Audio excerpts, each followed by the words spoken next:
Aujourd'hui, nous parlons de tes trainings d'apparence, ouais, de la création de tes trainings, la création des fichiers de tes trainings d'apparence. Euh, Comme on a fait avec la création des fichiers des trainings psychologiques et moraux, ça sera à peu près la même chose, avec juste une légère différence. Tu vas créer dans ces fichiers-ci, en un, ton apparence personnelle, toi la personne. Bon, ici, ce n'est pas vraiment ton apparence personnelle, toi la personne, mais ça dit que c'est, comme j'ai dit, il y aura des films où tu n'as pas vraiment besoin de, ça dit pas toi, mais ça dit que la vision des studios, du réalisateur, le thème n'est pas peut-être des personnages très profonds. C'est des personnages juste voilà, de vie simple. Peut-être même c'est en fonction, j'avais à parler de ça, c'est en fonction de comment la personnalité des acteurs sont. Donc, voilà, ça sera à peu près la façon dont tu t'habilles, toi, personnellement, ce genre de choses. Donc, mais le contexte sera différent. Donc, garde ça, ton apparence personnelle, toi, la personne. Mais c'est important de toujours savoir ton apparence personnelle. Tu connais comment c'est déjà. Tu n'as pas besoin de t'asseoir et décortiquer comme tu vas faire pour l'acteur de cinéma. Mais c'est important déjà de savoir que tu peux utiliser ça dans un film. Ça peut aider un jour. En deux, tu vas créer tes trainings de couverture d'apparence, tes trainings de couverture d'apparence possible personnage de film. Ça, c'est là où tu vas faire, comme j'ai dit, les trainings. Bon, excuse-moi de tout dire couverture, mais je vais arrêter de dire couverture, mais tu comprends un peu le contexte parce que c'est pas vraiment comment toi tu t'habilles ou bien comment tu te présentes physiquement.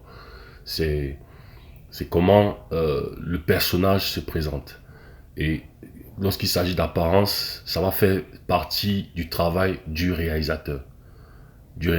Mais un acteur professionnel qui a fait ses devoirs doit avoir, comme on dit, un input, c'est-à-dire que un dire, c'est-à-dire d'apporter quelque chose par rapport à comment il voit le personnage. Et pas seulement de bouche. Tu dois faire ça sur documentation, on parlera de ça plus tard.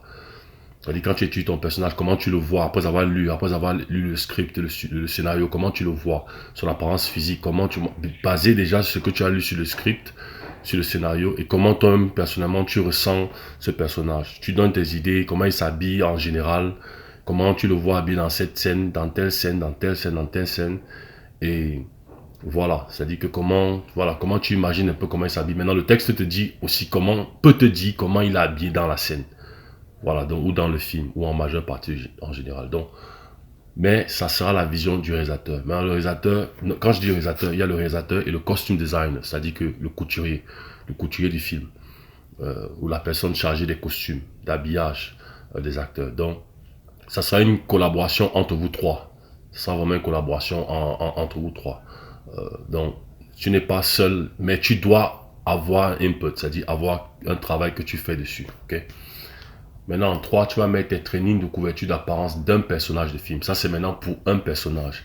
Le 2, c'était pour différencier les personnages qui peuvent exister possibles. Ça, c'est maintenant pour un personnage de film. C'est-à-dire quand tu dois travailler pour un personnage de film. Tu as été sélectionné, casté pour un film, castant comme dans le casting, pour un film. Maintenant, il faut que tu ailles travailler maintenant les apparences de ce personnage. Ça sera les trainings de ça. Et ici, tu as la collaboration avec la production sur l'apparence d'un personnage de film. C'est la collaboration dont je parlais, c'est-à-dire avec le réalisateur et le costume designer, c'est-à-dire que le couturier du film. Donc cette collaboration de travail, comment tu travailles avec eux pour que vous entendez en fonction des inputs, c'est-à-dire de ce que toi tu as apporté par rapport à comment tu vois le personnage, comment le costume designer, après avoir lu elle-même qui est la responsable de ce domaine, c'est ton patron, elle, mais ton premier patron c'est le directeur, le directeur, le réalisateur, et il donne les directives au costume designer avant même de te rencontrer, avant même de faire le casting. Ils ont déjà discuté de ça, de comment ils voient. Et maintenant, on écoute maintenant, ils essayent de voir si tu as des inputs. Et si c'est input, si t'es input, c'est-à-dire que si t'es, quand je dis input, c'est-à-dire que si t'es, je sais pas comment on dit ça en français. C'est-à-dire que ce que tu as dit, ce que tu as présenté par rapport à comment tu vois l'apparence du personnage, si ça match avec comment eux ils voient, comment le réalisateur voit, ils peuvent aller avec, il peut choisir il dit bon, ça on ne peut pas prendre, ça voici comment nous on voit plutôt. C'est ça qui est plus, c'est la raison pour laquelle on va de ce côté.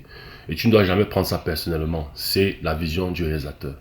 Mais un acteur de cinéma professionnel doit avoir un apport sur, voilà, c'est ça le mot, un apport sur l'apparence physique du personnage qui va jouer. Et tu dois le faire sur documentation, ça montre que tu es pro. Tu ne viens pas seulement dire, oh, je vois le personnage si habillé comme ci, comme ça, dans telle scène. Oui, c'est bien, mais tu dois avoir une documentation bien écrite, formelle, tout ça. C'est un travail, c'est ça que c'est qu'être acteur de profession professionnelle. Donc, tu travailles comme ça, beaucoup de personnes vont vouloir t'embaucher, beaucoup.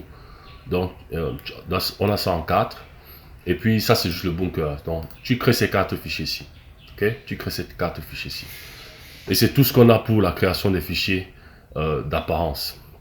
Voilà, on est arrivé à la fin de cette vidéo. Si tu es arrivé jusqu'à ce niveau en termes de nos vidéos, en termes de voir nos vidéos, ça veut dire que tu prends au sérieux ta carrière d'acteur. Et je t'en félicite une fois de plus. Si tu as des questions, envoie-moi un email à mon adresse acteurcamerounais@gmail.com. Comme j'ai dit, si l'adresse ne marche pas, voilà. Quand je dis ne marche pas, ça veut dire que essaye de voir. Si tu envoies peut-être des emails, peut-être 2, 3, 4, 5 emails et il n'y a pas eu de réponse, ça veut dire que ça ne marche pas. Parce que normalement, dès que j'ai un email, je réponds toujours. Même après, dès que j'ai l'email, je reçois l'email, je vais répondre.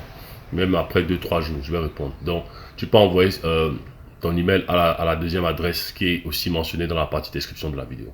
Ok? La prochaine fois qu'on se reverra sur cette section de tes trainings d'apparence d'acteur de cinéma, ça sera pour officiellement commencer les trainings. Là, on va commencer les trainings officiellement. Ok? J'espère que tu as ton calepin, ton bic et tu es prêt. Ceci dit, je te souhaite une excellente journée et je t'attends pour explorer la prochaine vidéo.